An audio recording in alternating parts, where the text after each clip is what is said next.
Hello, everybody, and welcome back to Discussing a Murderer, discussing the motion.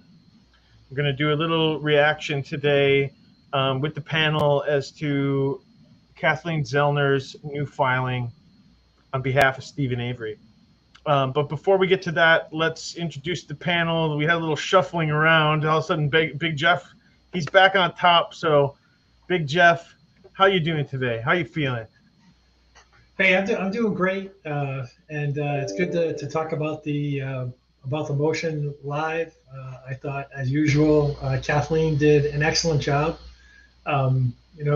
She always manages to dig up a surprise, and it was for me it was good to see that surprise. And I guess we'll get to what it is in just a couple minutes. All right, Big Jeff and Kelly. Hey everyone, we're live. Yeah, it's good to be back. It's the second round for me. I was asleep when this dropped, so I got woken up. I skimmed through it, then I went back to sleep, and now I'm back. All right, Kel and Jack, how you feeling? How you got another? You got more wind in these sails yet today? Oh, absolutely. It's been a good day. It's a good motion. I think Kathleen touched a lot of bases, and she pulled in some stuff from prior filings and tied it in with some new stuff. So yeah, it's an interesting, well put together motion. I mean, it's a lot to discuss, no doubt. Well, there is a lot to discuss, and normally we'd move right into it, but because this is a live, just get a shout out to the people who are in the live right now. TTM Fangirl and Travis. Haven't seen you in a while, Travis. Thanks for joining, and we'll try to get to your questions as they come through. Mystic Jinx, hey, try to get to your questions as they come through. We'll do our best to keep track of that. If we get behind, I apologize. But with that said, now that everybody's had their introduction, I'd like to just kind of move on to, and we'll just open it up to anybody in particular order who feels like jumping in. What were your first thoughts about the filing? What was your reaction? Well, Jeff, when my first reading of the motion, the first thing that struck me was that she really struck a much more respectful tone regarding the court than she had in previous motions. With the higher court motions, she at times, my recollection is she got a little bit snarky. Regarding the lower court motion to deny. And she was much more, I guess, respectful in this motion regarding the way that she addressed the court. So I thought that was quite interesting and probably appropriate as she moved forward with this motion. That was my very first impression. And I'm sure we're going to get to it. The one thing I saw when we got to I guess my next impression was that when you look at the table of contents for this motion, that anyone on this panel, or probably anybody that's listening in the audience right now, could have written this report themselves and known exactly what she was going to say. Given the table of contents that she lays out, it's nothing that we haven't heard yet before, except for the one thing, which is footnote 2.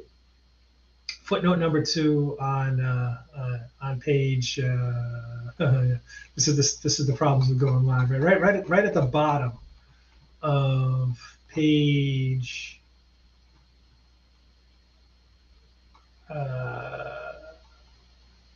I'm going to get there in a second.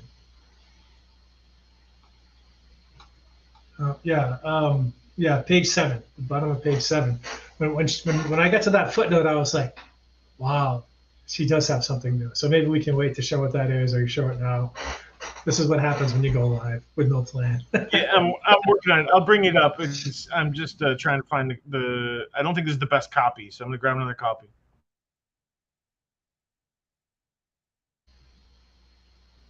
But anybody else can just throw in their quick reactions while I'm looking for that. Just to hey Jeff, I've got the copy. There's a copy in the office that O-Dog made that's searchable? Yeah, that's actually the one I have right now, but it was like getting caught up on loading. What do you guys want to search for? Which page, or just tell me? I'll find I it. can just keep I'll find it. scrolling.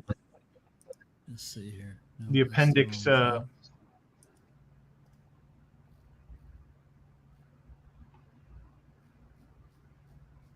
Let's see. Yeah, footnote 2. Yeah, it's pretty long. Well, I say it's pretty long. I mean, I can read it if you want, or you can wait and Go for it. do it Yeah, later. go for it. Yeah, read it. Okay. Yeah, footnote number 2. Mr. Avery's current post-conviction counsel has investigated the matter further to learn that Mr. Sowinski did not contact Mr. Avery's trial attorneys as he originally believed and states in his original affidavit, but rather he emailed the Innocence Project in 2016 after watching Making a Murderer, Season 1. His email was never passed along to any of Mr. Avery's attorneys. Mr. Sowinski's first attempt to contact Mr. Avery's current post-conviction attorneys was in December of 2020, after Mr. Avery filed the second post-conviction motion in 2017. Further, Mr. Sowinski's memory was refreshed with a recorded dispatch that was recently discovered, in that he made the call to Manitowoc Sheriff's Office on November 6th, 2005. And that's a kaboom moment right there, right? I mean, we have. That means we have the call, and we have his voice, and his voice has been corroborated on that call. That's huge. That he did call. So we have the call. You want to play it, Jeff? It's coming right up. Serve it up for you. Hold on.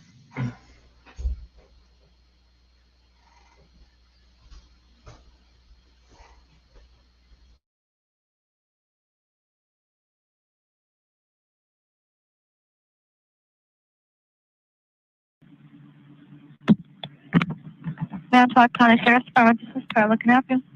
Carla, I don't know if this good information, bad information. Who do I talk to about this? The girl that's missing from Hilbert.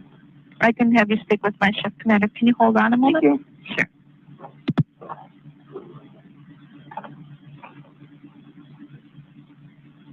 Hey, I'm going to transfer to the shift commander. You'll be speaking with Sergeant Singh Laub, okay? Okay, thank you. Mm-hmm.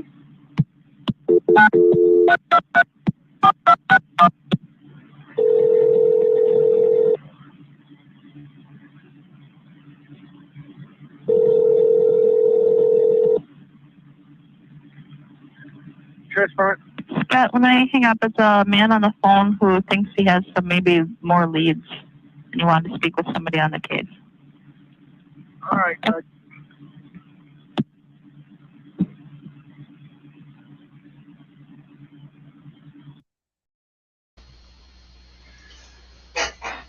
Well, it's certainly a diminutive call, to say the least. But I'm sure we've all heard it already. Besides here, it's good to have it.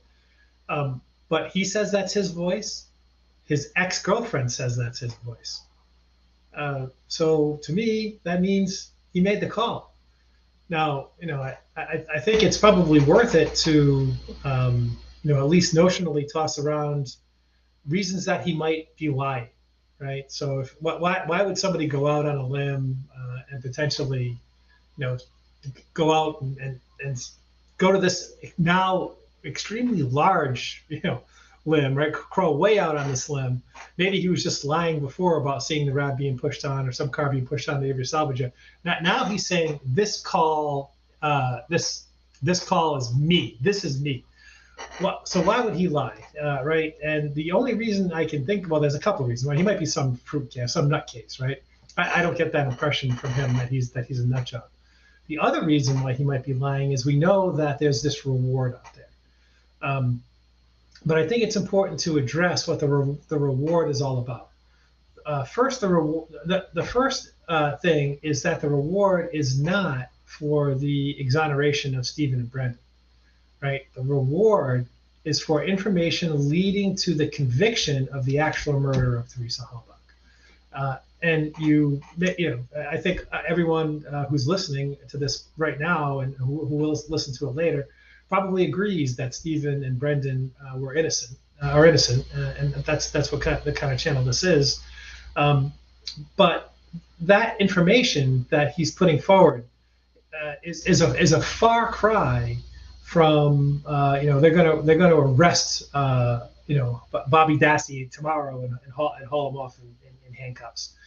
So it's very unlikely that that this information is going to lead. Maybe some miracle is going to happen. I don't know whether Bobby did do it or didn't do it. I've stated all along that I don't believe that we have the ability to find the real killer anymore. Too much time has passed. Too much information has been buried. But that being said, it is highly unlikely that this information that Mr. Selinsky's given is going to lead to the arrest of the real murderer. So the best it's going to be able to do is add to Kathleen Zellner's pile of evidence in this particular motion that's going to help link Bobby to being a Denny suspect. And remember, it's very important not to conflate the calling someone of a Denny and the and saying I'm going to arrest this guy tomorrow and put him in the leg iron. So there's a big difference between those two. And I probably talked enough and should give somebody else a turn.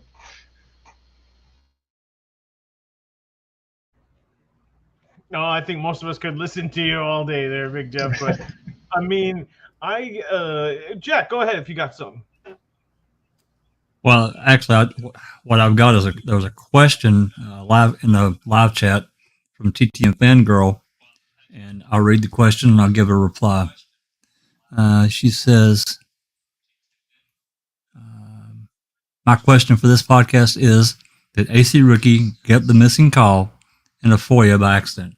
And the answer to that is no.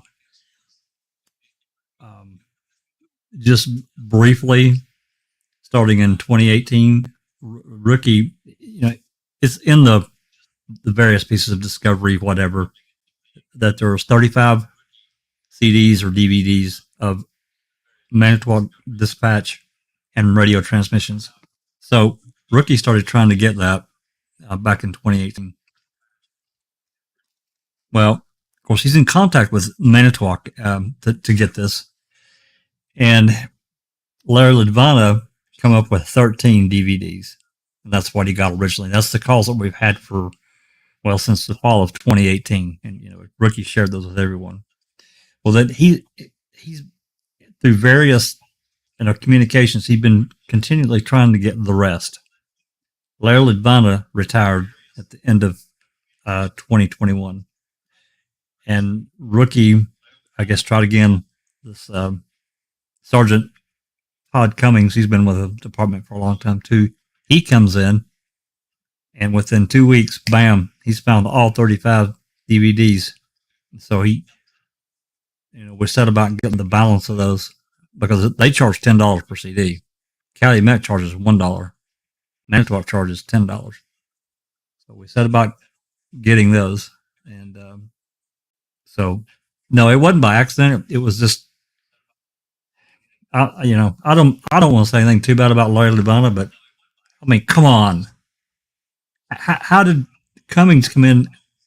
Larry Ledvana had been the records custodian for, I don't know, a decade at least. Todd Cummings comes in, and within 2 weeks, he's found everything. Are you shitting me? Anyway, so that's the story. It wasn't by accident. Another man miracle. Yeah, no doubt. Maybe he had like a St. Christopher's medal or something. Records. I'm not going to get off on records custodians because I'll crack an iPad or something. But, they have too much control with no consequence when they just do what they want. Because we can't do anything. We have absolutely zero control. See, there's no audit trail. There's no audit logs. So, it's kind of it's almost like the honor system. And, I understand that some people out there in the world are not too honorable in trying things they try to get through for you, but most of us are. We just want what we're legally allowed to get, and a records custodian they've got all the power. So anyway, all they have to say is "oops," right? That's right, and there's no consequence. No consequence, at least not in Wisconsin. Anyway, I wanted to answer her question.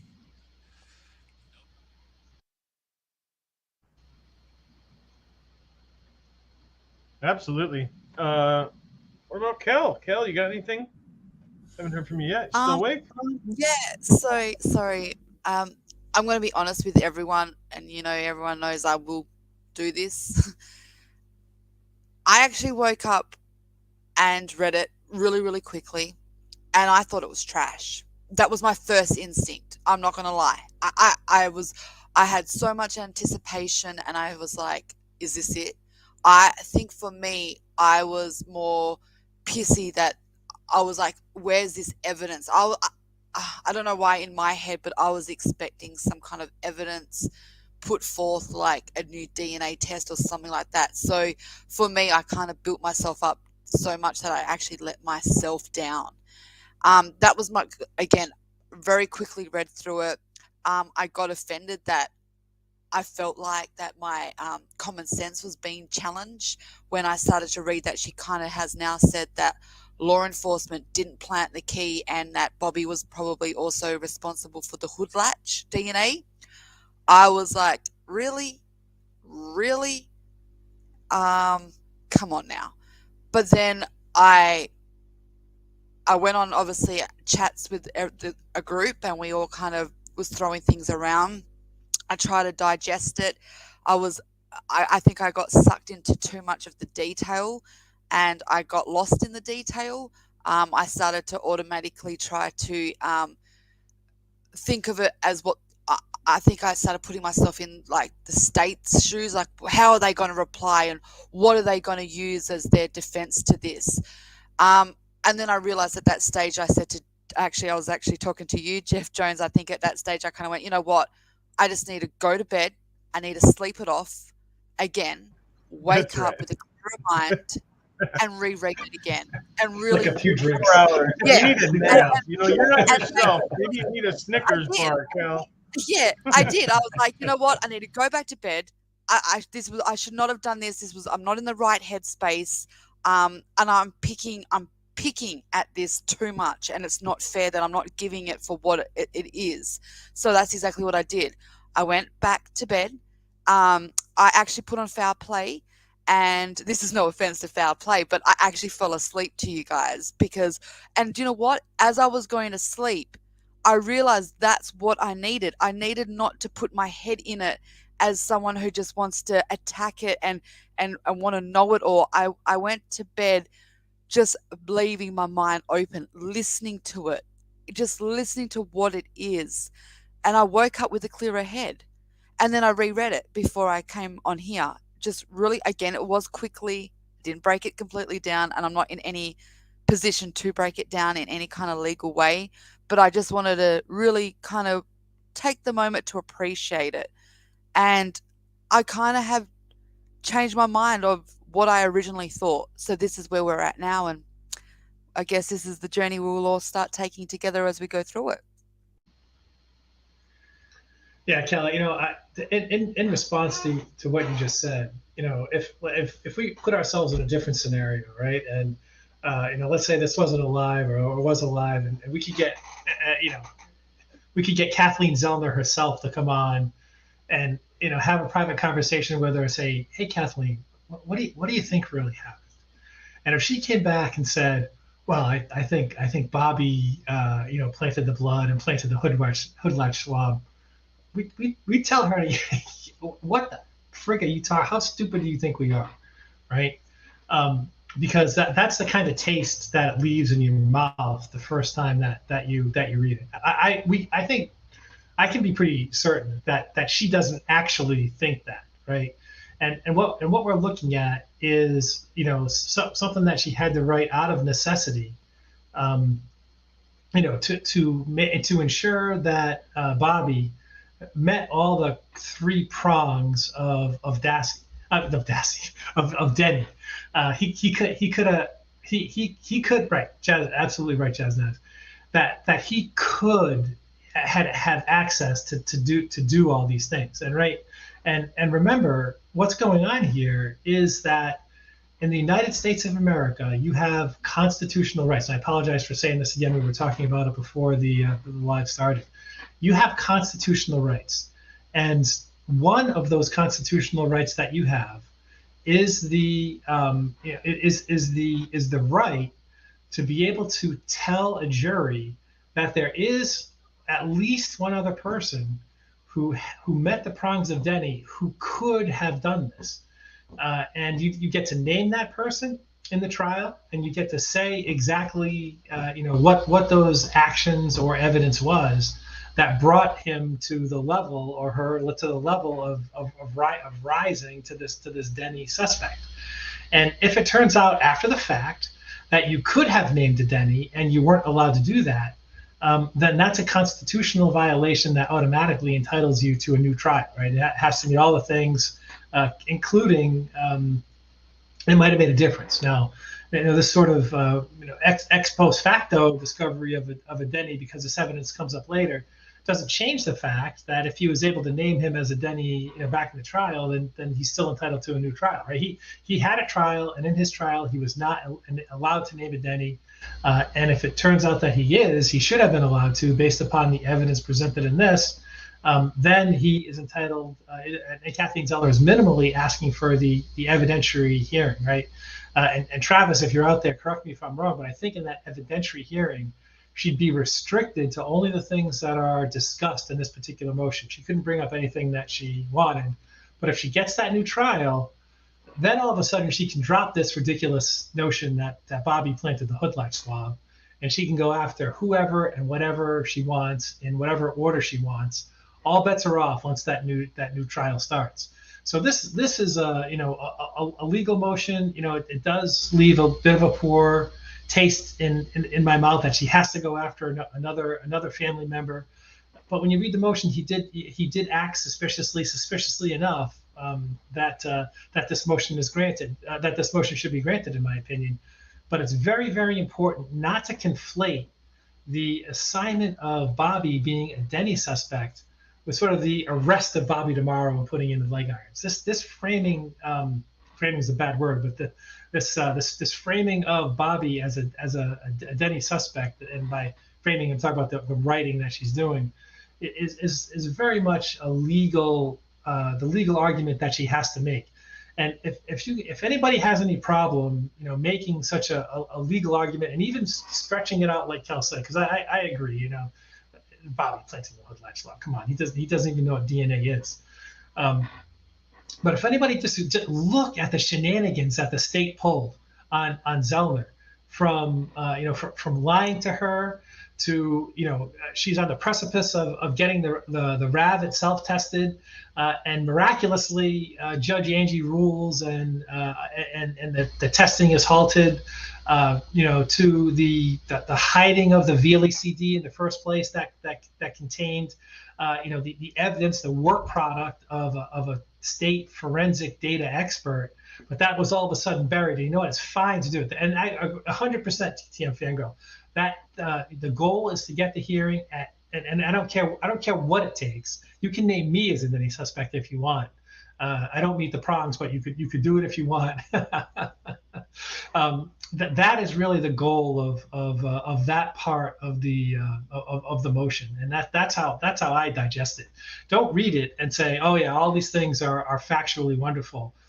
The state has pulled so much bullshit on not only Kathleen but Stephen that I don't mind her taking this route. And as a matter of fact, I do think that some of the actions that went on, the violent porn that is very appropriate for the jury to hear. So read it through that lens. Don't read it through the lens of this is our buddy Kathleen whispering in our ear, telling us exactly what she thought happened, because that's not what this is.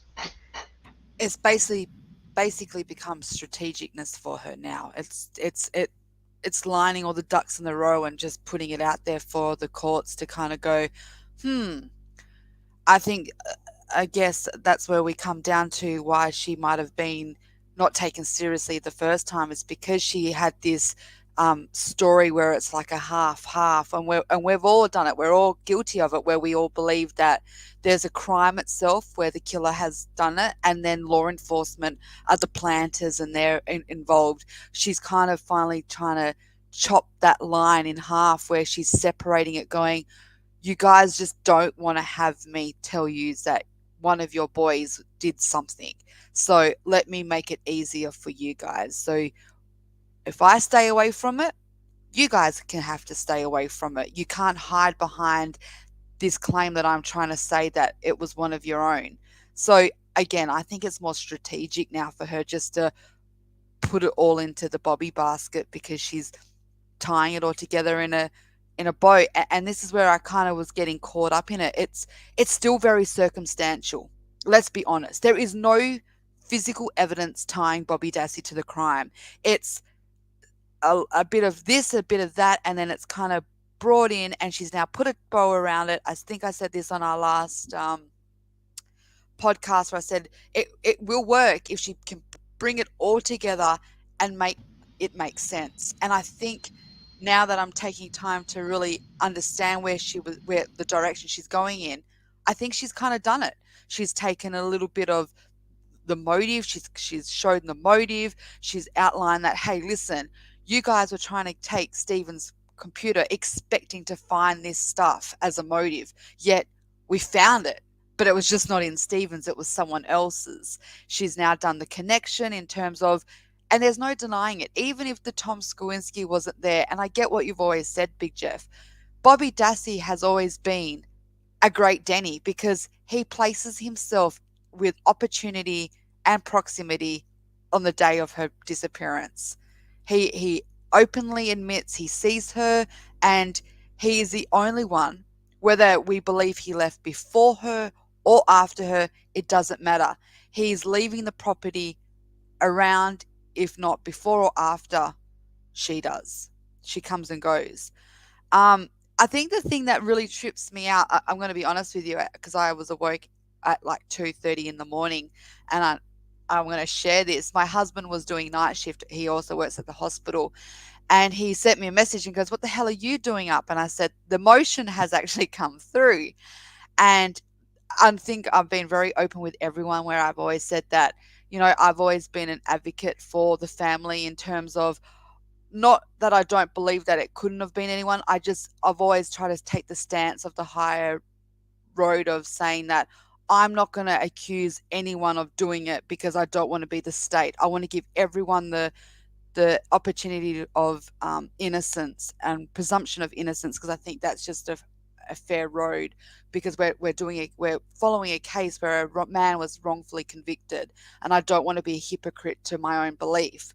So, but I've never ruled out that it could have been a family member ever. I just don't want to be publicly putting it out there for many reasons, and that's civil reasons. I don't want to hurt myself, or a lawsuit. I don't want to put myself in any kind of predicament. But I ended up, as you all know, that the joke in my running house is my kids will say, Bobby did it, or that's the running joke. And last night, or this morning at 2:30 in the morning, my husband goes, so what are you doing up? And I said, the motion's dropping. And at this stage, I was still like seething with all this information. I was like, oh my God, it's all about Bobby. And my husband actually wrote a comment going, 5 years, 5 years you've been looking into this case, and all it took was for you you should have just watched the documentary again. Just watch it again, because the answers are there. And I'm like, oh my God. And then this is what my point of it is, isn't that ironic? Like, if she's said that she's put forth that the Denny is Bobby. And I think we've all said this. You finish Making a Murderer 1 and Making a Murderer 2. And I don't think there's been not many people that haven't walked away and said, there's something up with Ryan and there's something up with Bobby Dassey. Could it be that simple that even the filmmakers saw it, and when they were gathering up all their information, that's why Making a Murderer is so in your face that you're left tasting that. Excuse me, you're left tasting that idea of Bobby being such a good Denny, because it wasn't the fact that it was edited to make it look that way. Maybe it was just because the answers have always been there. Sorry for that ramble, but again, this is just the moment, and I'm taking it. Yeah, Kelly, I think you're 100% right, and I think it's very important in your mind not to conflate pointing out reasons why why Bobby rises to the level of a Denny is different from accusing Bobby. I think that those are two different things. I think you can say, Bobby is a valid Denny, and I don't think Bobby did it. No, I wouldn't say that in emotion that I was filing to the court. But I think that those two things, that are logically exclusive. You know what I mean? So they're not the same thing. Yeah, I think that's right. I think that we can spouse off all day long, about who we think may have done it, or the thing is that for Kathleen's purposes, it really kind of doesn't matter. Her goal is to get in front of the court, and so she can present not only this. I don't necessarily. I mean, today did kind of shake me a little bit about the things that got included, with Sawinski and his, former fiance, girlfriend, whatever. She confirmed that he made the call. But, I look at the, yep, that's right. But I look at this overall thing, and just listening, with Susan and Rhonda reading it, because it does give a different perspective than just reading it yourself. It always does for me anyway. And thinking about what Kathleen did, and she was really smart about what she did. She said, okay, I'm going to do what the Court of Appeals told me I had to do and what I could do. And she's done that. That's what I see. To me, it's I guess it's kind of, hurtful to the family to think that Bobby could be potentially guilty of doing something to Teresa. I'm sure it is. I'll say this without emotion, even though it's emotional to them. I get that. I'm not accusing Bobby of anything. I'm not accusing, but to them, it's still hurtful. And I get that aspect of it. But we have to, anybody that was there, I think that we really have to take a hard look at all of it. If we're honest, we have to. And I know, Kel's right. There's not one speck of forensic evidence that inculpates Bobby or the potential Mike Osmondson. That's another end of this that came into play in this PCR. The investigator going and saying, "Hey, did you help Bobby push a car on Avery Salvage Yard back in the day?" Well, I don't recall. And I got to tell you, with that reply, that bothered me. I said so earlier in the open mic. I'll say it again, because Mike's not that old. This is an odd event. This is not. I can't believe that anybody would be so flippant. It's not like taking the trash out or driving down to the convenience store to pick something up. This was an odd event in the middle of the night to be pushing a car. Surely you would remember that, unless you were hammered. I mean, that's the only reason I can see that maybe you might not remember it. But right? To me, that kind of event would. Yeah, you'd remember that. I would think so. And for him to answer that he didn't recall is really concerning. I'm like, what? Wait, are you serious? So anyway, I mean, Kathleen, she took this, what the Court of Appeals told her she had to do or what she could do, and she wrapped this new 97406 motion around that, and she did a pretty damn good job. Is it going to be convincing enough for Suckowitz? To me, she's going to have a really hard time. Jeff, Big Jeff. To me, she's going to have a really hard time denying having an evidentiary hearing of some type. She could, but I think the Court of Appeals would push back and say, you're going to hold a hearing. She's got it wrapped pretty tight. Yeah, I mean, just Yeah. in response to Kel's question a second ago, and maybe we should take time to answer the question that came in the chat regarding how Zellner got the call or how they did it.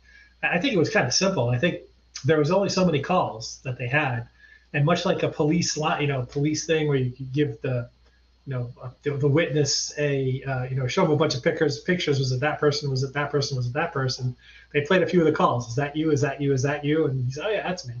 I think that's kind of how it happened. There was only so many calls that they had out of Manitowoc, so that makes sense to that makes sense to me how it happened. Right? They were looking for that evidence. They were trying to say what calls they had. And they just happened to have it. Jack explained how they got released. But to answer, one comment that you made, Kel, I thought was insightful. That she put all her eggs in the Bobby basket. Frankly, she's out of baskets. There aren't too many more baskets to be had.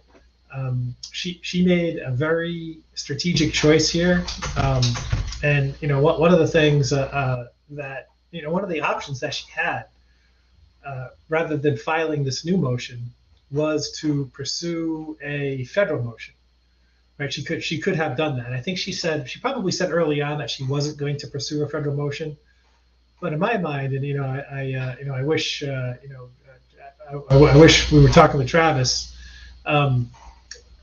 In my mind, the VLECD, and I go ballistic when I talk about the VLECD. That is a Brady violation. When you take the work product of a forensic expert, it could have been, suppose they had taken some result that Culhane had got and buried it. Why is chemical or physical forensics any different than data forensics? In my mind, I'm right there with you, Big Jeff. That's a break your damn bed moment.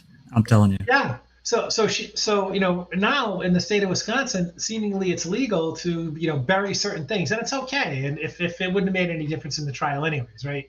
So you can't allow that type of thing to continue. But Zellner had a choice to make, right? And I think one of the variables in her optimization function was that much like me and you, Jack, Steven's not getting any younger, and she had to decide whether or not the route and the probability of success down the federal path, this bird in the hands, was worth the two in the bush or the, I don't know, I'm not sure which the bird in the hand and the two in the bush, but she must have felt that the Sawinski route and the Ramlow route, which is the other thing that we haven't talked about yet, was more promising than the federal route. But I can tell you that it galls me. It really does gall me that some level of federal route wasn't pursued, particularly on the VLECD. Tom Fassbender keeping that thing in his possession for 12 years? That is just outrageous. That there is no way that should stand, and he's just going to get away with it scot-free like nothing ever happened. He buried evidence. Kratz lied to Strang and Buting and said, "Oh, we didn't find anything of evidentiary value on Brendan's computer." Well, it turns out that they did find something great of evidentiary value, and it wasn't Brendan's computer. That's two lies all wrapped up into one. And they didn't give him the VLECD, which really collated the evidence into something meaningful. Because as it said in that motion, and as we said in this podcast before, the search for pornographic information was going to be used as evidence against the perpetrator, in this case, Brendan, when they thought it was his computer. They didn't find anything on Stephen's computer. But when it went against somebody else, it's possible. No, it didn't happen. There's nothing to see here. Lies, and more lies from the prosecution. It's absolutely disgusting what happened in this case. And the VLECD really gets my blood boiling. So Kathleen did make a choice. She chose not to go down the federal. Yeah, right. Ren, I would love if that happened. She chose not to go down that route. But I really do think it's extremely unfortunate. Maybe someday that will sort of get overturned ex post facto, that it'll happen again, and it's outrageous. Anyway, yes. I have to stop before I start spitting. We gotta give him a cornea, guys. We gotta give him a break. Breathe, Big Jeff, breathe. There you go. I think okay. Dude, I get so wound up about that Billy CD. It absolutely boils my blood. I'm telling you, it does. I can't stand it. There's absolutely no way that is not a Brady. Absolutely no way. They can argue that from, they say, well, they made a copy and, they encoded it, put it on NCase2, and, they had it. Well, they did, but they had just as much right to that Billy CD as Kratz and Uyghur and Fassbender. They should have gotten a copy of it. And Fassbender just pocketed it. It's a work product, right? Suppose they had the coded A23, right? And they found, you could have done that yourself, right? You had all the stuff you needed to do it, you didn't do it. It doesn't make any sense. It's just outrageous. It's like if you have a homework assignment, passing in the dictionary and say, all the words for the report that's due are in the dictionary. You just have to take them out and put the right order. That's ridiculous. It's unbelievable. It is. Where's my iPad? Where's my wife's iPad? Kelly, you got a poll? What's going on? What's poll time? Kel? Yeah, sorry. I was going to just, while we were all having this discussion, I was quite interested to see, because we've talked about what we all initially thought of when we read the motion this morning or last night, for whatever time it is around the world for whoever read it. I want to hear what the people in the chat are thinking. Like, thumbs up if you guys were straight away like, this is strong as shit, this is great, or like thumbs down if your initial thought was, no, this is not strong enough. I just think it's fair that we did it live so we can be a part of the community and, be active and socially active in the moment. And I just want to see what the idea and the feel is out there. That was pretty much all I was going to say. How about a 1 to 5 rating? Do you like that? Yeah, 1 to 5. Yeah, that's even better. 5 being smashingly good. Yeah, and 5 0 being pack it up, shut it down, let's go home, it's over. Yeah. So you guys got so 1 is bad, 5 is good. What do you guys think? 1 thumbs down from Jazz. He's not jazzed about the filing. No jazz. Yeah, that's fair. But that's the thing. It's fair. And give us a number, Jazz. Give us a number. 1 through 5. Because although I think I'm at the stance now that although I'm still, like, as I'm waking up and as I'm still reading it and digesting it, I'm opening up my mind to it more. But I'm still pissed about the key not being planted by Andy or Ling. Like it's these little details that unfortunately I'm getting suckered back into. And yeah, so I can see where people are coming from. Like I get it. I really do. And it's a fair feeling because it's one opinion and you can't challenge someone's opinion. Everyone has a right to it. So I just wanted to get a feel what everyone's feeling because and the other thing is, I guess, like I always do, I go straight into the defense side, like what is the next step? And now we know that it's going into the system. Now I believe the state get a chance to reply to this. Am I right? Isn't there now the state can now bring in their own kind of points and say to the judge, yeah, no, they get 90 days or 180 days. 90 days now.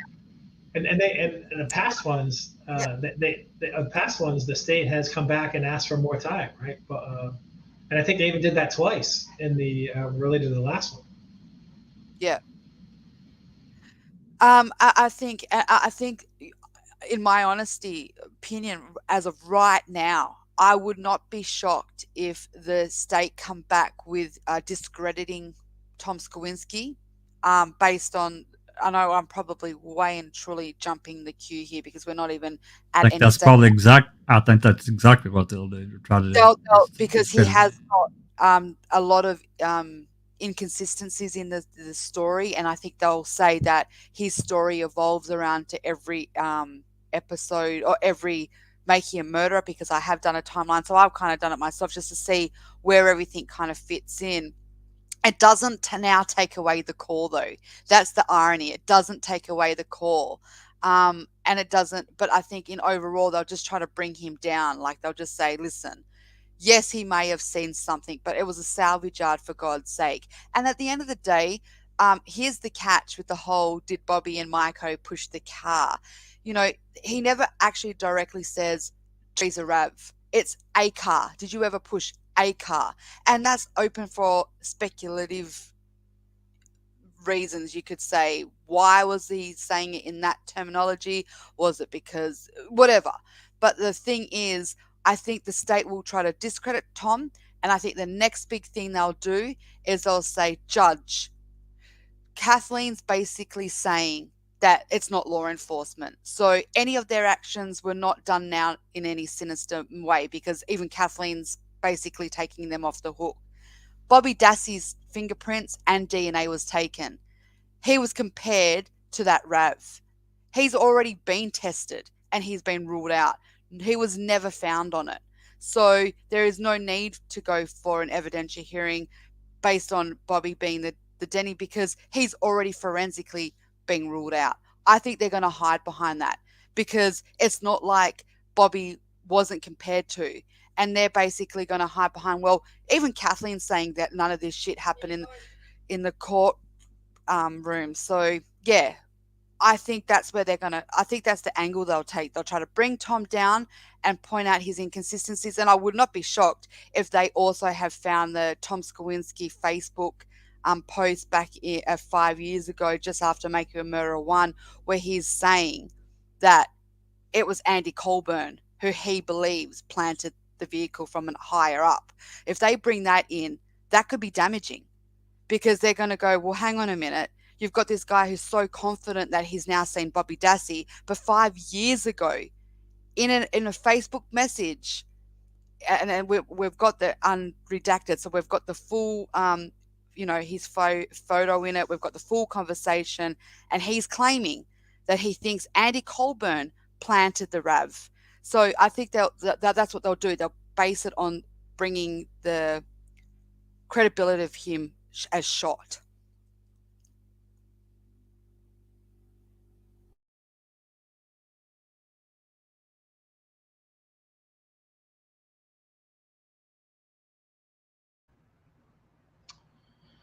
Whew, yeah. So there's so many issues, you guys. Like, one of the parts that I really liked is I just went right for the attachments or the appendix, and I wanted to see what the exhibits were.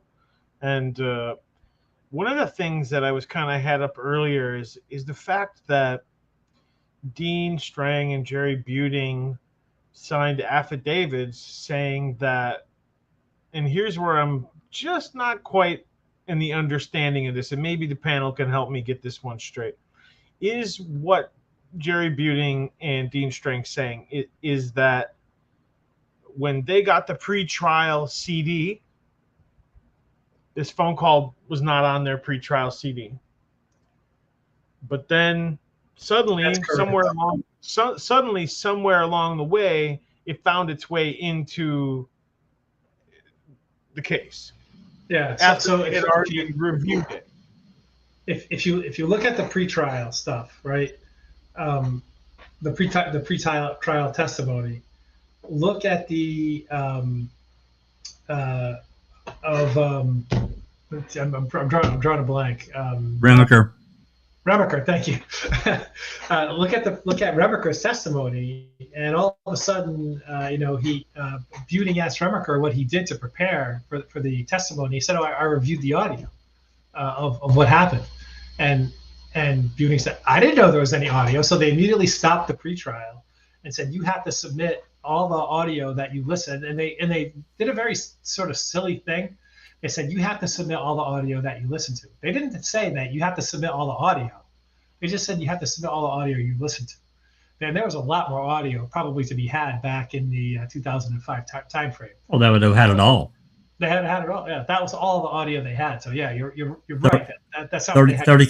30 calls is what they got on that CD. Yeah.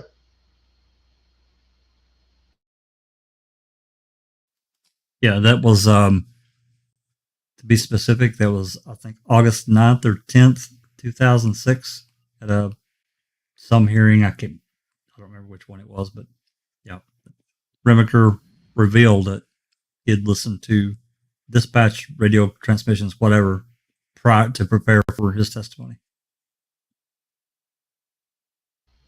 And there were some comments that came up in the chat. I do believe that all residents of the Dassey family were ruled out from A23 because all that came back was a partial.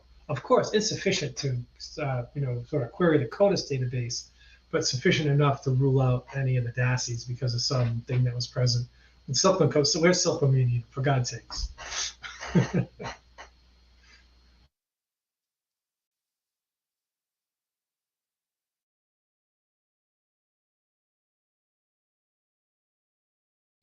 I saw a comment from Mystic Tix before about she can't wait to find the zipper voicemail.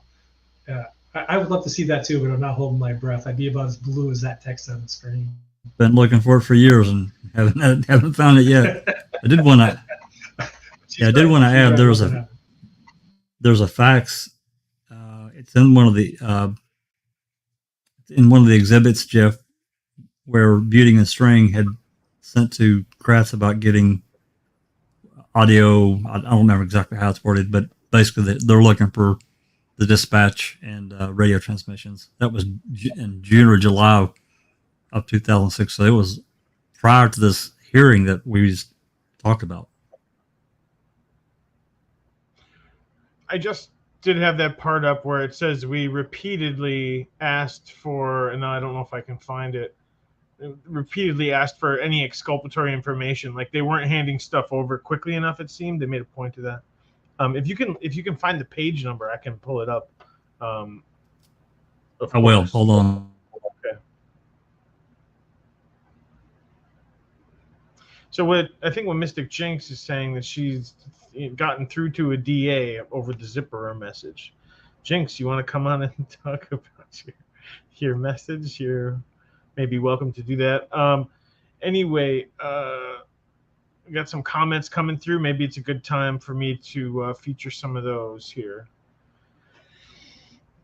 They say all we know is it's a male DNA. I mean, that fits, Jazznaz, right? Again, it's not saying that it has to be Bobby's, but in this way of filing, maybe that could be used to get testing, a logical reason to do it.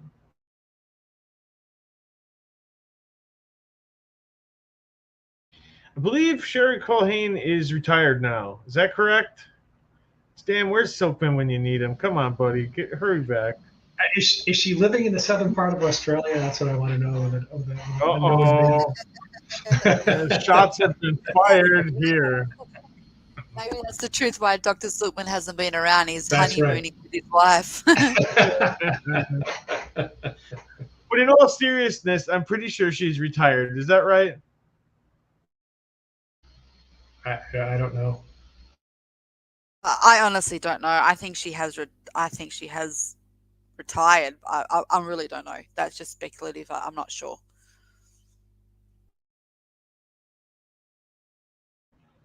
I think that's something that we've hit on other podcasts before, Anthony, about how absolutely ridiculous that was, that Stephen was only allowed to point the finger at Brendan and nobody else in that scenario, right?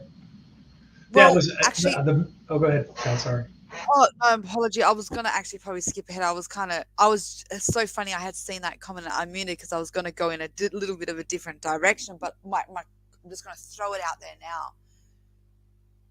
The one thing, could this now spark something for Brendan? Purely because Tom Skowinski, if at anything, has said very early on in his email in number 1. It was a young kid. It was a young guy. It was not Brendan Dassey. Now, this is where I think behind the scenes, a lot of us, again, I'm going to steer a little bit off in a direction here, but I think, again, the state might hide behind that it might have been Bobby. Okay, maybe it was Bobby, but you still can't rule out Stephen Avery. And I know that sounds pathetic because the description doesn't match, but then the rule applies for Michael as well, because in technicality, the 60-year-old man with a 12-inch beard that they're adamant to that was an older gentleman and bigger frame is not Michael either. He would have been a 19-year-old guy at that stage as well, and I don't think he was rocking at that stage a 12-inch beard. So I think the state might say that, you know, Stephen Avery at this stage was still on the property of that morning, so it still doesn't rule him out to being Bobby and Stephen in any kind of technicality. And in that words, it doesn't make sense because, you know, the state's claim that the RAV never left the vehicle, so why would Stephen now be bringing it back? There's so much detail that they'd have to siphon through in an evidentiary hearing. But my point is, could now maybe this bring forward a motion for Brendan? Because now he has the right to a Denny argument. Because now he's saying, hey, listen, I have been brought up as not being that person that he saw. Help me. Like, do we have anyone here that can weigh in on that? Could Brendan cash in on this as well now? Could he file a motion based on this Denny? Very interesting. That's a really interesting question. I'm gonna have to think on that one and ask a lawyer. Well, the thing about Brendan's, again, trial, and, you know, again, you get what you pay for when you listen to my legal advice, is that there actually is there was no real evidence put against Brendan. There's no forensic evidence in his trial. So the only thing that can be brought up is new evidence, and you'd have to say that the new evidence contradicts some piece of evidence that was brought up in his trial, and I'm not sure what that piece of evidence would be. But I think there's one of those situations where if it helps Stephen, there'll be this cascade effect that helps Brendan out. But Brendan's trial was so weird that I'm not 100% sure that even this new evidence can help him. I love it if it could, but I don't know the answer.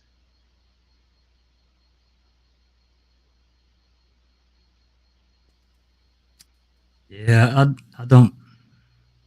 I mean, just looking at it from what we see right now, I don't see anything per se that would necessarily help Brendan.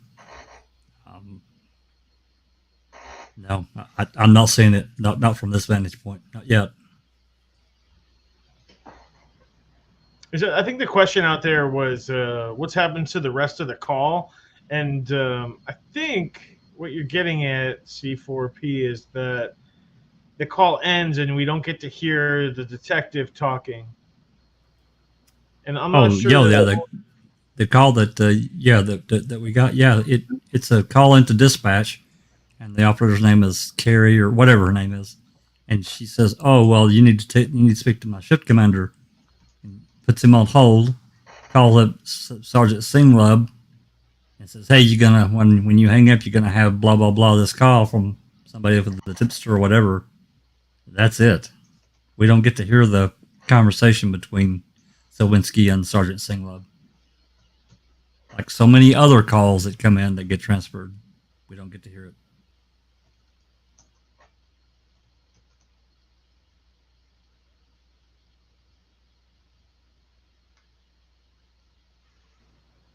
I don't know if you guys are still processing that. I think it's a comment worth talking about. And I'll just read it. Travis says, as long as it's new, it will be okay. But to relate back, for example, to other things, quote, computers, she will see counter arguments, and she's trying to re-litigate claims that were barred. So, yeah. So can Travis? Can we ask Travis to come on and talk about this? Yeah, this is kind of important. I got the link right here. I've been having a little conversation with Travis on the chat, and this was only one of the comments I think that was made. Welcome to click that link if you want to come on, Travis. Otherwise, I'll continue reading your comment. You have to look at this motion as if nothing has been filed in the past. He made a previous comment. If you put that one up first, it's a scary comment. Look for one before. It's up a little ways. No, higher than that.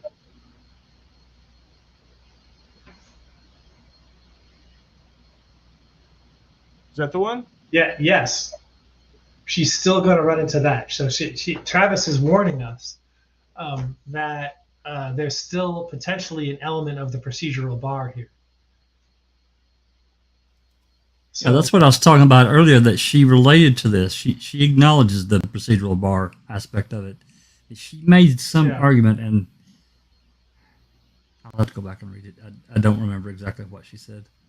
Made sense, but again, I'm like you, Big Jeff. I'm not a lawyer, so you get what you pay for, right? You pay for it, yeah. Except I'm just the reason. Travis, you actually you don't pay anything, but you still get some good legal advice. So. Right. Understood. Yeah. So read that one too. KZ has switched suspects in the past based on where the evidence goes. So everyone is correct. Read nothing into the whole Denny of the day in this go around. So I think if I read that right, like we're saying, you can use Bobby as a suspect and also not. As a Denny, and also not call him a suspect. If that makes sense. Or to say that he did it. It's a proxy. It's a gambit, for her. It's a chess piece. It's all it's the chess piece that she has right now, and she has to use it to help her client. Yeah. She based on all the stuff she dismissed, like we said before, she's out of. She's out of stuff. This is it. There's no more stuff. Short of filing something federal. Yeah. I think that she had to in order to file this, I think she had to dismiss the other case. Oh, the other 974 she did. Oh yeah, she had to let it go. So she can't file federal. She was literally barred from filing everything federal because she had to drop that motion and say, "Yep, you're right. Whatever you said, I agree with it. I'm filing this new motion." So that's sort of the dropping is concurrence. It's agreement with the rule, which is why I'm so even more pissed off about the Veely CD because it's concurrence. Oh yeah, what happened here was just fine. Yeah, the whole, and the excusing of how that that all came about. People can disagree or whatever. How the whole Veely CD thing was excused by the Wisconsin authority judge just blew my mind. Absolutely, it still does. I can't read it, not very often anyway. I'm going to break my computer for good. It will not turn back on if I break it. Okay, take it easy over there, guys. Rodney makes a good point. Rodney makes a good point that the sort of the burying of the Sawinski call is in and of itself a Brady violation. Yeah, that is a problem for them. Okay, so let's talk that one through because this is obviously what they're going to hide behind. Prove to us. Maybe the state, I don't know whether it'll be the state or the courts, this will be their argument back. Prove that it's a Brady in terms of a Brady, correct me if I'm wrong, it's something that's done in malice in terms of they're holding back information that should have been presented. Doesn't have to be in malice.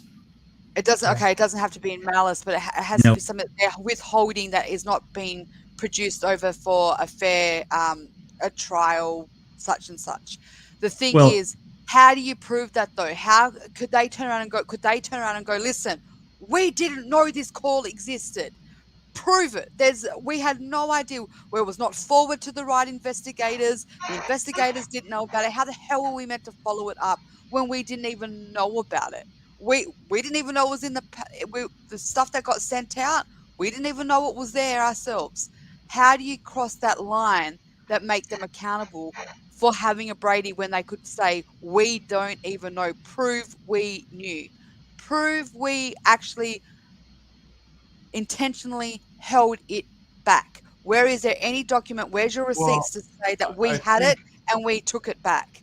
The highlight that I have on the screen right now is the counter to that, and that we would have made a specific request for further information about the substance of the call from Sergeant Senglove, and that's the point that they would have pursued. Yeah, exactly. Go ahead, Jeff. I'm sorry. No, that's it. That's all I have to say. Or could have pursued it. That's the thing. You rely on your investigators to, in good faith, do their job, and whether that was an intentional, not intentional, we don't really know. We just don't know. We see things that that happen in the case that we're saying, you should have done a better job. We can point to the burn pit. That's wildly so bad. We can look at the key. That was, oh my God, so bad. And in other areas of the case, can we look at this and say it was done so bad? I don't know, because we're not privy to that conversation between Sowinski and Senglove. We have to rely on what Sowinski said that he told him, and whatever Senglove did after that, we just don't know. I mean, an ethical guy like Ken Kratz, he's not gonna accidentally forget this really important phone call, would he? I mean, this guy stands up for ethics all the time, like we talked about last week, right? Well, I mean, not to say that he did hear this call. You can't accuse. I know we're not to accuse Ken Kratz, but it looks like somebody did. You know what I mean? And would you put it past someone? And I guess it's not really a fair question. He's not here to defend himself. I don't know if I want to have him on the show to defend himself, but I think that's the point where I get to is would you put it past people? And I wouldn't. And that's just where I wouldn't put it past someone to play a fast one like this. Oh, we'll slip it in after they listen to all this stuff, and then it's actually there in trial. So if they ever come back, you know what I mean? It's just so slick and slippery. I have real problems with many of them. It wouldn't surprise me, but then again, to be fair, I don't know. That got passed on to, on up the food chain and said, hey, we got this guy that's just called in and said he saw this happening on the Avery salvage yard with this car, we're good. What are we going to do? We don't know. Yeah, we just don't. Really frustrating too, got to tell you. See, the thing is though, law enforcement don't have to actually legally follow up every tip. They can make a discretion whether or not they feel like it's relevant. They could just go, yeah, we got a phone call in, but we're not following it up because there was limited information. It wasn't something that was part of the investigation. So what I'm trying to say in that is maybe that we can say there's a call now, that there was a tip call in, and it could really come down to this guy that ended up taking this call, that she's saying, if I would have just had, I would have asked for that particular audio. But at the end of the day, it's his discretion or not whether he passed it on, whether he followed up. And if there's we call them receipts, like a report that says he did. I then went and saw Tom Skowinski. He gave me this, and I checked it out, and it turned out to be nothing. But if it stops at the fact that he called and they just chose not to investigate, I'm not sure if that's a Brady, because there's nothing to. Not that it's not a Brady, but it's not. It makes them more incompetent than it does that they did it for any nefarious reason, that they were hiding something. Just the fact that they just didn't do their job, because that's what I mean. The phone call just could stop at this guy, this sergeant, and it's almost like an Andy Colburn. Takes you back to the 1995 call, or was it 96, where he gets a phone call from another prison guard saying, hey, listen, we've got someone here claiming, and he didn't do anything. He got the information, but he didn't do anything with it. He wrote a report, 8 years, 10 years later, but he didn't do anything with that moment. And the court said the courts didn't even rule on it, but they didn't really say that it affected anything because it wasn't investigated. It was information that he passed on, but they didn't do anything with it. Is this basically another 1995 moment where they've been given some information, but they just chose that for them it wasn't relevant enough, therefore we didn't investigate it. It makes us incompetent, makes us pathetic law enforcement, but it doesn't mean that we hid anything because there was nothing to hide because we just didn't follow it up. There is a bit of a grey line there, I think. You have to provide proof that they held it back for whatever reasons, and then there's a paper trail that they even investigated it. It's because they got the I tip don't think so. and they went that far. But I don't know. That's why I'm asking. I think they're obliged to write it down, the tips that they got, and the fact that they didn't deliver this call, when it was asked for, is problematic. And there was a Supreme Court ruling, Wisconsin Supreme Court ruling, that actually lowered the bar for Brady to make it easier to declare Brady violations when I think it was something along the lines of the defense isn't even obliged to ask for stuff. The prosecution just has to give it to you. You're right that there could have been. What we're saying is that shoddy police work, not reporting, or not documenting the reason for some of these calls rises to the level of Brady. But look what happened, right? This evidence wasn't handed over. Buting or Stray couldn't follow up on it because they never had it, because it was suppressed. It was never given to them.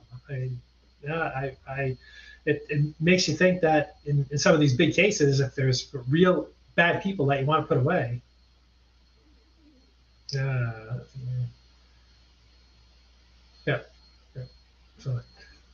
So I think we hit on that point that Travis is making, that she had to drop the motion. She had to drop the motion that could have been done federally in order to pursue the Sawinski motion. I think that was probably strategic, is what we talked about before. Just because, how long is the federal going to take versus, maybe she thinks she can get faster action from the state on the Sawinski one. While we are talking, go ahead. I was just going to say, while we're talking about this Lewinsky part in general, there's been that thing there for a while, and it's circulated the community for a while, and I think maybe we can just address it. I don't know whether we could say that it's kind of been ruled out, or if it's not connected, or whether it has any, if it's a man miracle in terms of just the timeline's just a bit ironic. But remember when there's that, it's been out there that one of the neighbors got asked whether the paper delivery, what time the paper came out, and there was that speculation that they had got the recall from Tom, and they were starting to ask questions based around that. They were hiding it. Well, that interview, it appears that interview that they were asking about the papers came on the early morning of the 6th, that they were asking the neighbors about that. But Tom Skowinski didn't call till 10:20 something that night.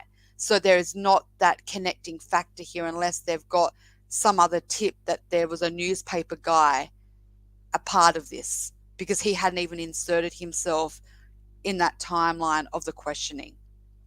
So I thought I might just bring that up because it has been out there for a while. It's about Tom Skowinski. Although it's got nothing to do with this motion, it kind of just ties in with the community, because I'm sure in the next few weeks, days, everyone's going to start to really break down the detail of this motion, and like I do, I start thinking of what we're going to see back, what they're going to hide behind, what they're going to use as their defense. But I just thought this is the small little detail that I would address now, because it's an interesting one, that fact that law enforcement were asking about newspaper deliveries on the morning of the 6th, and then that night, Tom Skowinski, the paper boy, calls in with a tip. Dang. That's a great point, and we haven't really talked about that at all. The fact that it's actually DCI, right? That goes out.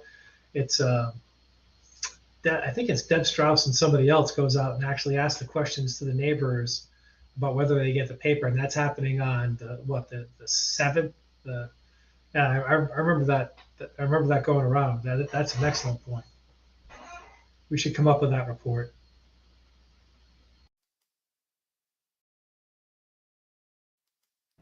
I might be able to find it. I don't know. but you said Deb Strauss, and my rage went up, like 4 points, just automatically. It was 2 DCIs. I think it was Strauss and somebody else, but I could be wrong. My mind is going. I need to retire just from senility. Well, she inserted herself, and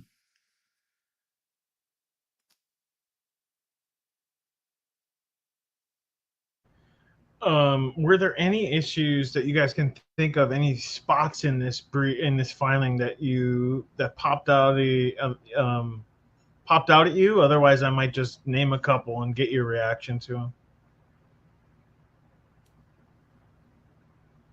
What about the letter from Brad Dassey? It's kind of bizarre, no?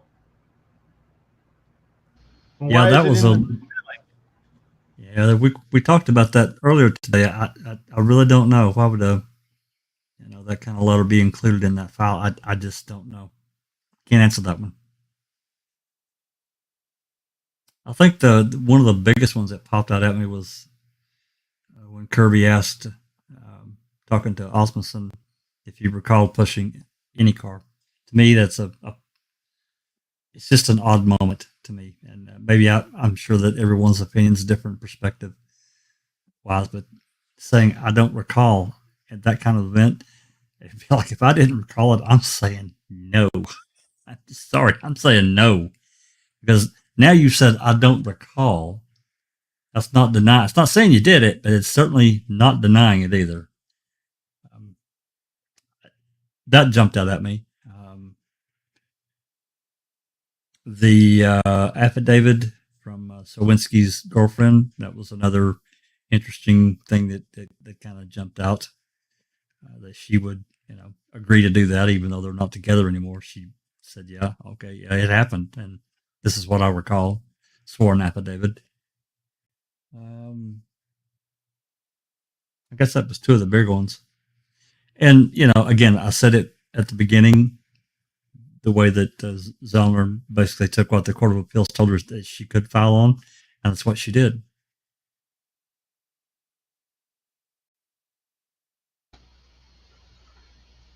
For me, it was the phone call, right? I mean, that's something that we didn't have before. Without that phone call, Sowinski's a crackpot, right? He's just trying to some attention seeker, reward seeker. He since said, I'm not going to take the reward even if it's offered, and I'm just doing this because it's the right thing. And we have a phone call, and his voice has been verified by not only him but his ex-girlfriend. So to me, that's new, and that's really raises the level of his credibility in my eyes. Whereas before I was like, Paperboy. We all made fun of Santa and the Paperboy, right? It's gone to the next level of credibility, with the call and the corresponding affidavit from the girlfriend. In my eyes. And again, that was not something that was addressed by the court. As a matter of fact, the court specifically said you can't incorporate the Sowinski finding into the current, motion, which is, we're talking about the last one that ended up getting denied. You have to raise this in a new motion.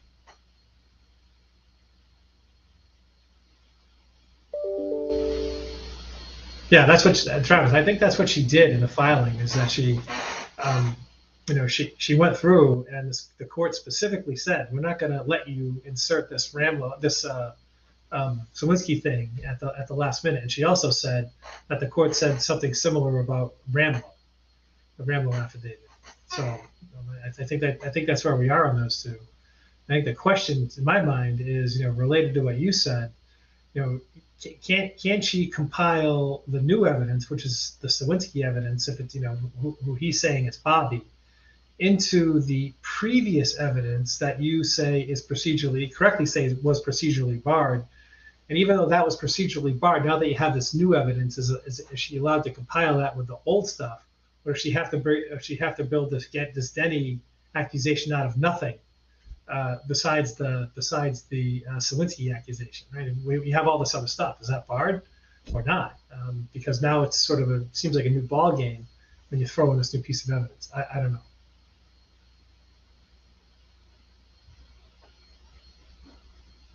Yeah, no, yeah, I think that she does not. The only reason she invokes the VLCD is to talk about the evidence that's on it, compiled to. She's not using it as a Brady violation. She's just using it to highlight that the state was interested in sexual evidence against the possible perpetrator, and that's why the VLCD was compiled that way. Not that Is it's that this? any That type this, of I thought violation. this she was slide using it right as here? motive. Is that what we're That's talking the about? Jenny prong. Yeah, yes. That's how she's getting there. Is that the reason? Yeah, the images show that, and in these other cases, such images were used as potential motive, or in substitution for motive. So she's not really saying it's a violation or anything like that. She's saying, okay, well, the state thought this was evidence, and they compiled it, and they would have used it against Brendan, that's for sure, right? If they could have linked it to him.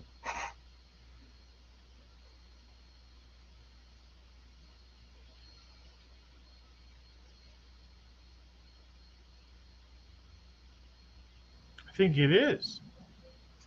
Good Well, question. is it exculpatory? I don't know. Yeah, I don't know.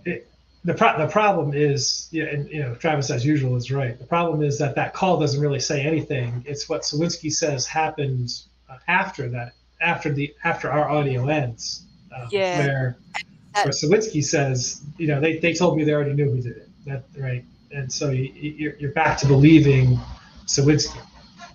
Yeah, and I think it would, if they can't find a call that has that conversation between him and this sergeant that he gets transferred to, it's technically going to come down to a hearsay, he said, she said kind of thing, because this sergeant could make an affidavit for the state going, I do recall this conversation, or I don't even recall this conversation, and it goes back to the credibility of whether you believe Tom Skowinski. And I think that's when the state will cash in on his inconsistencies of his evolving stories as he watches from like his original call to what he says to email 1 to email 2 and then the affidavit.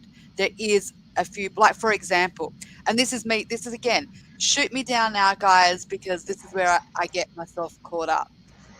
I nitpick at detail. I get zoned into a detail and I go into it. When I first heard the phone call and I read the transcript at 2 o'clock this morning, I was shitty because I was like, hang on a minute, okay, it's great that he's a phone call, but we don't have the detail of what he allegedly says. Now, he's in his affidavit. The biggest thing for me was I thought, yes, we have a timestamp, 10/20, whatever it was, 29 or 25 or whatever it was on the 6th. Now, when you go back and read his emails, he says, I was watching the news and I saw that the day that the rug was found, that they, a few days prior to that, I saw on my paper route that there was a car being pushed in. And he actually relates it to being a weekday because he talks about in his thing having to get there earlier because he's got to take his kids to school and such and such. So what I'm saying here is we have his phone call on the 6th, right? And in his emails, he's referencing it to days before. But in his affidavit, he's saying it was the morning of the 5th, I'm sure. But now we have his timestamp call. He never references it to yesterday. And that's the little details that I think will be used against him ultimately if it goes to an evidentiary hearing at least, because they're going to go, you kept saying days before. Well, days before isn't yesterday in context. You're not saying yesterday when I was doing my paper route, the day that the rug was found, I saw this. You're calling the day after the rug is found and you're placing it days before. Now, why has Kathleen got a little problem? Well, the problem is Bobby worked every goddamn night of that week. Unless she has like a receipt that shows he never turned up to work, or at best she can give a I don't know, reasonable doubt that maybe he just didn't go to work and because he wasn't investigated enough that got missed. But I know I'm completely jumping in front of myself because we're not even scratching the surface that this is even hitting the circuit court, and I'm already talking about evidentiary hearing shit. I get that, but this is the things that I think is going to become what we're going to see in the responses from the state. It's these little things here.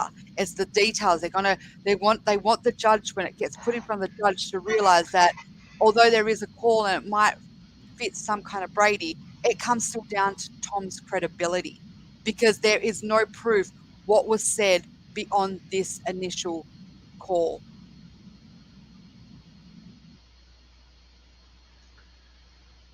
So I agree that what the state's going to have to do is try and impugn Sawinski as a person. They really have to offer up the reason as to why he's lying.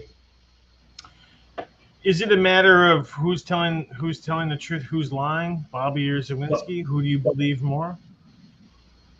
Well, no, I think they'll have to put, if they can, they'll have to put the person who Sawinski talked to, and it'd have to be Sawinski versus that person. With regard to did the phone call happen? Because you can easily say, okay, well, it's been so long that Sawinski misremembered, right? Because he's saying, well, that in his recent call, I later realized it was Bobby. He didn't know it was Bobby then. He figured out it was Bobby after seeing Making a Murderer or something. So even if you say,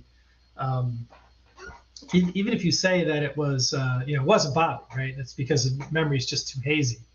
Then you still have this problem of somebody pushing the RAV onto the Avery salvage yard, right?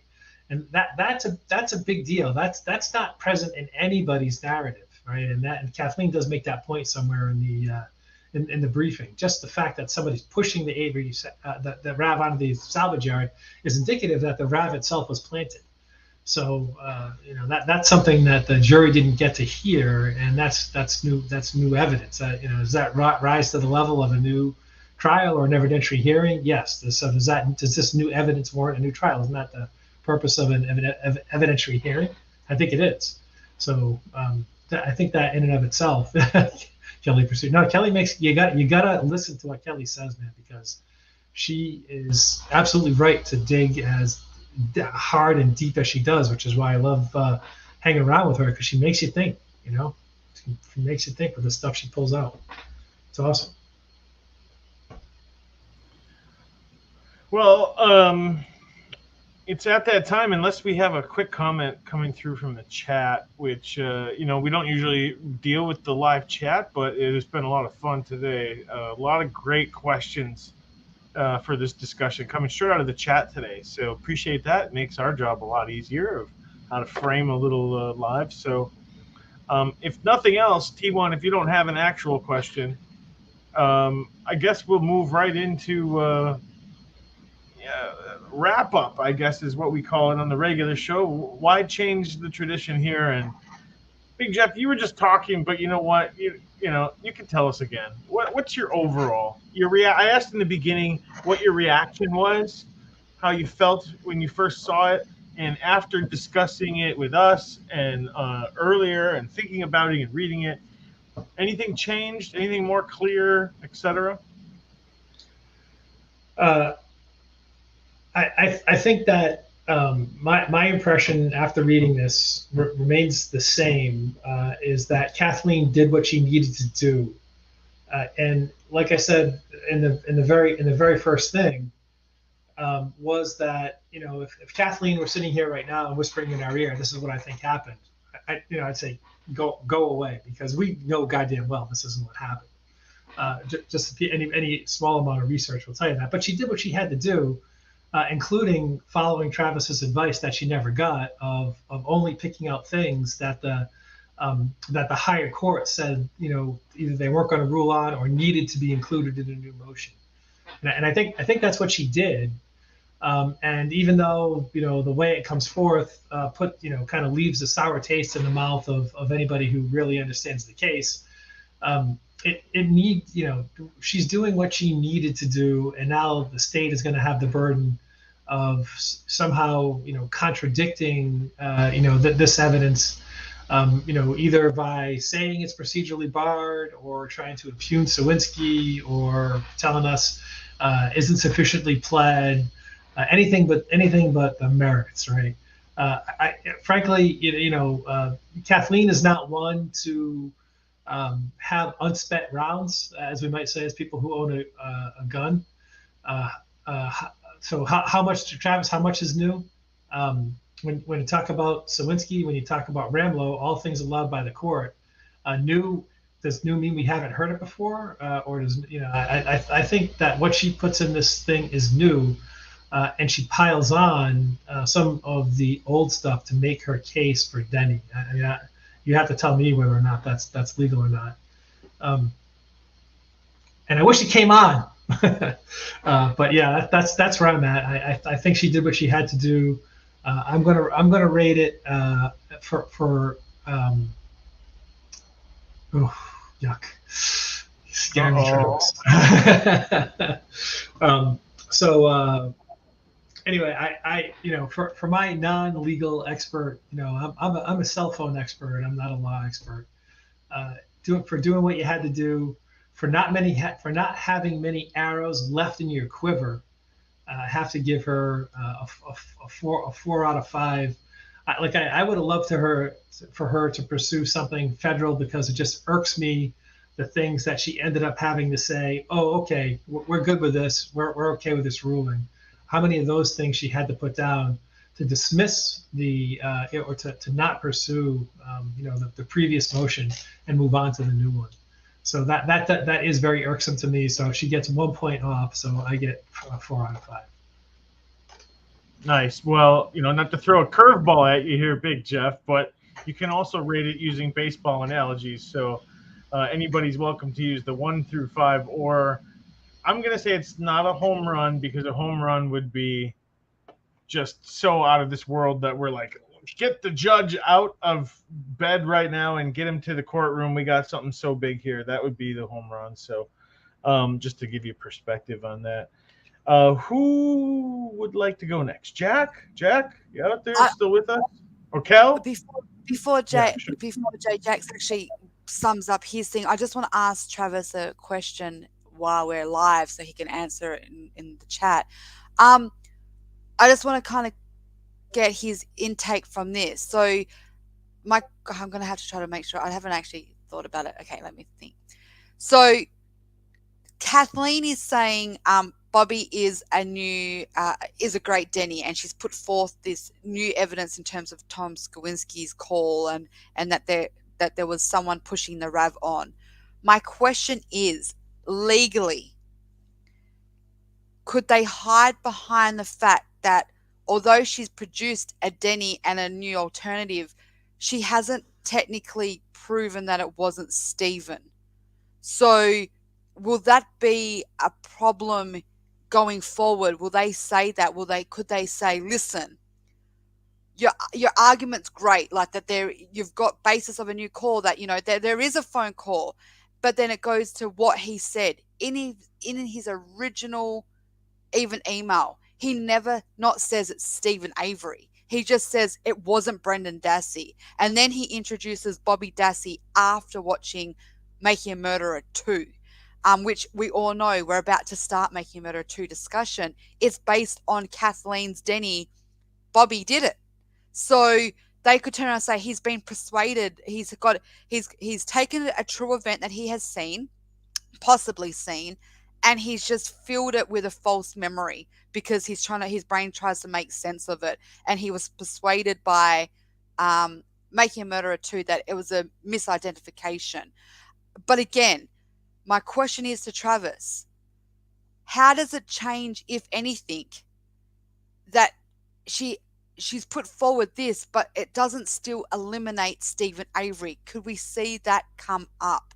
Could we see that come up as an excuse from the state, or could we even see that come up as an excuse from the judge herself, saying, because we've seen it with the bones, when they said, okay, even if the bones were over in the quarry or whatever and they were returned, nothing here proves that Stephen Avery didn't take the bones there himself. That's what they said in their reply. And I'm wondering whether we'll see that. Like, they'll go, yeah, okay, it was Bobby and Stephen pushing it, because you have not eliminated Stephen. Stephen also was on that property that morning, because at that time of morning on the 5th, he hadn't even left for Crivets. So he still could be a part of this. Then I have again, I'm procedurally barred, I know, but then I think, shit, could they also say, okay, then Bobby helped Stephen push it because there was already like an initial, could they use the Bobby, Mike O and Stephen joke about helping me get rid of a body? Will they all tie that? Could they say, hey, listen, there was like a little bit of a confession amongst the three of them here, because we've got these three having a conversation about helping get rid of bodies. Could Stephen ask these two boys to help him now move a vehicle? It's little things like that. Stop me. I'm doing it again. Send help. Well, here's something I just came across my desk, as they like to say. And this is from Jerome Buting, Mr. Buting. I just thought this was a really interesting and telling interaction on Twitter. And I'm going to read his tweet, and then someone asked him a question, and he replied.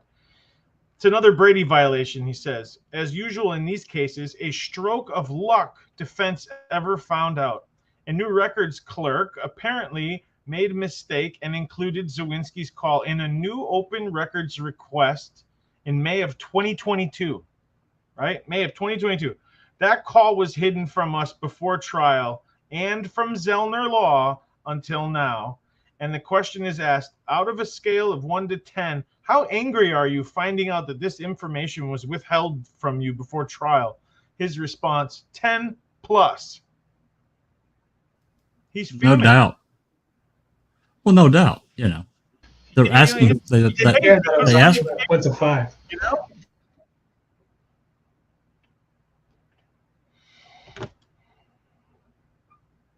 So that's just something that I felt like I was almost going to read some of his tweets earlier, because, you know, now that he's invested in it and has filed an affidavit, what he says is quite important, and it would be anyway. Moving on, where are we now with the wrap-up comments, Jack? Is that I think that, yeah, I think, well, yeah, Kellie, well, she may have a wrap-up comment, but she had asked Travis a question so he could reply while I'm talking. But, you know, I think that overall, just looking at, as Jeff alluded to a minute ago, not that many arrows left in the quill. Which direction could she go? You know, and always now, you know, I always try to look forward down the road. What's next? You know, even beyond what this may impact, whatever the case may be. I was disappointed. I said this earlier too. I was disappointed that we didn't see anything about the blunt and bloody object found in the RAV, back of the RAV. Of course, again, this is something that disappeared in a vacuum. It's mentioned one time in an unfiled warrant. What does it mean? Well, I mean, to me, it means a lot to me. I've said it. I'll continue to say it. It's altered my thinking. It's hard to completely alter it, though, because we just found out about it. And can you imagine, guys, if we knew about this 6 years ago, that this existed in the back of the RAV, and where could it have potentially led the case? It may have led nowhere, because it apparently disappeared. But at the same time, you know, it questions about how did this somehow disappear out of the Wisconsin crime lab and not get mentioned again. So I was disappointed about that it wasn't brought up. Again, I think that she did, with what she had, I think she did a good job wrapping it up. I'm not, you know, I wanted a gigantic home run like everyone else, but I think she did with what she had. She did a good job. She wrapped everything up around this bow as best she could. Think she'll get on base? Well, I think, well, you know, they've linked arms in Wisconsin. Base, you know, it doesn't mean she's going to get home, but, you know, just to use the baseball analogy. Well, I mean, they've linked arms in Wisconsin. They're going to not deny her everything, but I think she's wrapped this one up pretty tight, and it's going to be exceedingly hard. You know, just reading through listening to the call, reading through her PCR, it's going to be pretty difficult for Suckowitz to say, no, this doesn't really pass the smell test, and I'm denying you, because I think that she probably will understand that the Court of Appeals probably, because I think they probably would force some kind of hearing to answer these questions, and that, of course, is her goal, is to get in the door and to see where it could potentially lead with people in the witness chair. Put Sawinski in the chair. Put Sergeant Singleb in the chair. You just never know where these paths will lead once you have an actual hearing on the docket and things start happening. You just never know where it's going to go. So I give it a 3.5 to 4. That's where I kind of stand on it. It's we'll see. I don't know. I don't have a lot of faith in the Wisconsin judicial. I just don't. I think that they've ruled. I mean, maybe somewhat fairly, and some of it against her, but I think that they rule so unfairly in so many other areas that damn Bailey CD. Come on, man, come on, right, Big J. You in my corner? Oh, I'm 100% in your corner. Oh, that I'm still fuming about that. Yeah. So we'll see where it goes. Thanks for having me. Thank you, Jack. Well, unfortunately, Wendy Lou, I think you missed it all. You're gonna have to go back and watch the replay because you got here just in time for us to sign off. I had to break the bad news to you. Thank you for coming, Wendy, and really appreciate everybody else that came to check out the live. Looks like we had 43 plus people in here for a while. Jeff, yes, Jeff, yes? Jeff, if I get you a link, I'm not a mod, so I can't drop the link in. But if I get you a link, can you drop it in so maybe she can go grab it? Absolutely. A link of what did you want for Zellner's this filing? live? Yeah, for the filing. Yeah, for the document. Yes, I can do that. I'll drop it. If you already got a link. Sure. Well, hold on, I'll get you. If you got one faster at hand. Yeah, I'll drop it to you. I'll drop it to you in Discord. Yep, and then I'll post it right here for everybody to get. And I'll put it in the description if you guys also, I will do that as soon as it's sent. So, thank you guys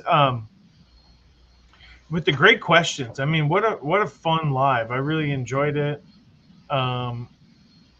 Did Kel say her last thought? Oh, Kellie, you got to speak up. Where are you? I'm here. You're trying to weasel out of us, huh? Weasel away. I'm just going to make this brief, maybe. I was going to say, in terms of where I think this is going to go, I admit that, again, from when I first woke up to where I am now, I give it a little bit more credence to what I originally thought. I do agree with Travis, where he said this comment before, and I kind of was like, uh-oh. And it was more like, I hate to think that this is all riding on just Skowinski.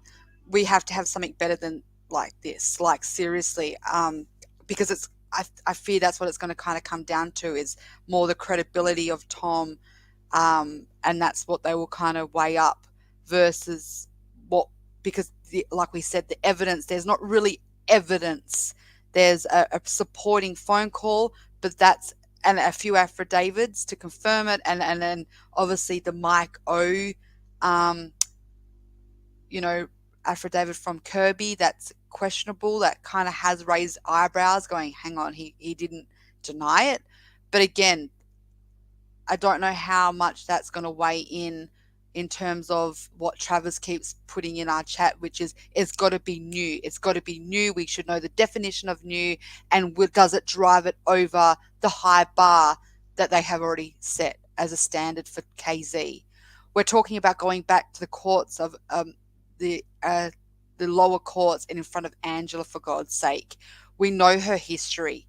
We know that she's not only denied him before the last motion, before even they could finish off their agreement with Fallon, she had made a rule that kind of broke that agreement. She also plays a big part in the case because she was the civil trial judge for the Hallbucks, and she was actually trying to get them to pursue the suing of Stephen Avery, so he would have lost his money that would have paid for his defense lawyers. So that worries me, because unless she now feels immense pressure, I don't know. Is it enough for her? I don't know. So I'm sitting around the 3 out of 5 now. I think that it's definitely more than the 1 that I woke up to that I thought it was. I give it more, but I still don't think it hits. It can swing either way. It's either going to be a flop and she'll end up back at courts of appeal. And what happens in a court of appeal, I think they will actually grant it if it gets to court of appeal, if anything. But it's the time. It's the time it takes to get back there, because it took how many years for them to get to the point we are now? Well, it was sitting in limbo for as long as it was because there was no movement. So that's it. I want to thank everyone for coming in and listening. Apologies on my behalf of talking shit. I do go ramble on sometimes, but this is why we have these discussions. Got to bring diversity, got to bring balance, got to, like Jeff said, we want to bring in the questions. I want to ask the questions, because if we ask them, we can talk about them out loud and we can understand them together. And that stops the misinformation out there and the spread of rumors and stuff, because we're all in it. We're all experiencing it together and we bounce off each other. And thanks, guys. As always, it's awesome to be with you guys. Big Jeff Jones, and Jay Jackson. For God's sake, I need Dr. Silkman just to break the JJJJ crap going on here. It does my head in. But yeah, thanks heaps. That's all I got. Team Kellie. Team Kellie, I like that. That's a good one. Absolutely. I just continue those sentiments just for a little bit. Appreciate everybody in chat. I saw some 4 out of 5s there in the ratings. You guys said 3. I think I heard a couple 3s here, and I'm in the 3 range as well. That I think I'm just not getting my hopes up too much that this is gonna. But maybe in the days following, and as this kind of digests and I think it through, I don't know. Maybe it does get a little brighter. And with those comments of Jerry Buting, and how outraged he is, literally just outraged by what he feels was a bamboozle of some sort, that adds the temperature for me a little bit. So I might be 3.5. I didn't tell you guys you could do half points, but that's why I wait to the end. So I'm going to give it a 3.5 stars out of that. Maybe a base hit or a double. Depends how good the shortstop is. Maybe a little bit more. Anyway, I can ramble just as the best of them. But I appreciate you guys coming on and really putting your input and making this. It's been a long day. Been on a couple different broadcasts. I think Jack, I don't know how he keeps it going. He's on his 4th wind now or something. But it's really been a pleasure to have all you guys on. And we will see you guys on the other side for MAM 2. This has been Discussing the Motion.